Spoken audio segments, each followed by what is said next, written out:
Hello అండి, welcome to channel. ఈరోజు పుదీనా చట్నీ ఎలా చేయాలో చెప్తానండి. చాలా సింపుల్గా చేయొచ్చు.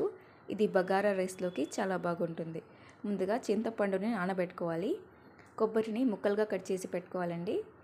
ఉల్లిపాయలు, పుదీనా, పచ్చిమిర్చి. ముందుగా ఒక గ్రైండింగ్ జార్లో కొబ్బరి ముక్కల్ని వేసుకొని కోర్సుగా గ్రైండ్ చేసుకోవాలండి. ఇప్పుడు అందులోకి కళ్ళుప్పు వేసుకోవాలి.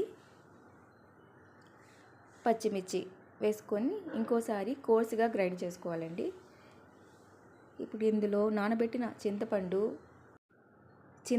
నీళ్ళు నానబెట్టాం కదా, అది కూడా వేసుకొని కొంచెం పేస్ట్ లాగా చేసుకోవాలండి. ముందుగా వేసుకున్న పచ్చిమిర్చి, కొబ్బరి అంత బాగా కలిసి పేస్ట్లా అవ్వాలండి. అందుకు కావాల్సినంత చింతపండు నానబెట్టాం కదా, ఆ నీళ్ళనే వేసుకొని పేస్ట్లా చేసుకోవాలి.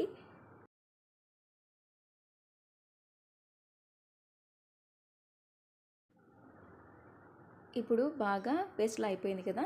ఇప్పుడు ఇందులోకి పుదీనా ఆకుల్ని వేసి ఇంకోసారి గ్రైండ్ చేసుకోవాలండి.